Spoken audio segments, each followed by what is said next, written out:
Hi, my name is Malik Sampson. I'm an associate marriage and family therapist at HearYou.org, and I'm also here in partnership with Brother Be Well as a content creator, talking about different mental health disorders. And today we'll be talking about depressive disorders.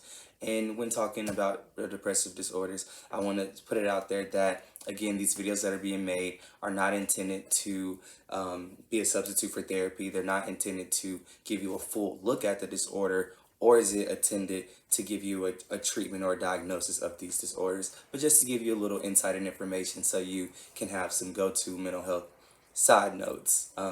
So with that being said, I also want to add that if you or anyone else that you know are experiencing any thoughts of suicidality or self-harm, please reach out to 911 in your local emergency contact, as well as calling the crisis helpline and texting them at 741-741.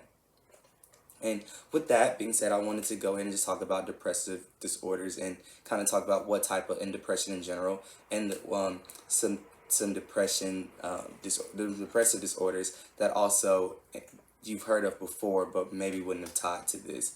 And that is postpartum, persistent depressive disorders, bipolar 1, bipolar 2. These are all all together congruent with things dealing with depression. And within these disorders, there's also non-specified depressive disorders as well. So I want to talk a little bit about that and how within the non-specified disorders, there's a criteria that needs to be met of having 5 or more symptoms. And within those 5 or more symptoms, it needs to be within a 2-week time span. And one of those symptoms has to be either the feeling of feeling depressed or having a loss of interest and pleasure.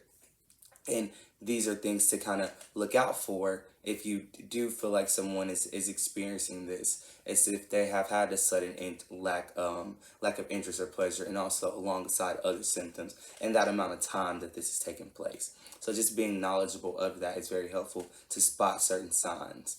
And also just being knowledgeable about what causes what causes depression in general, right? Which could be conflict, a life event happening, or getting older and becoming a certain age and having that play a role in how you're being treated. So societal factors play a big role in this as well, as even loss and death and those type of grief things that happen. So these can be causes that can trigger a response a response in someone to have a depressive disorder or experience depression in general.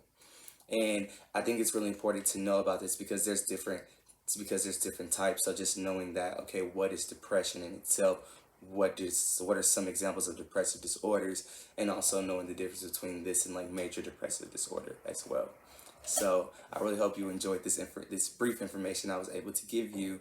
And as always, it's nice to be here, and brother, be well.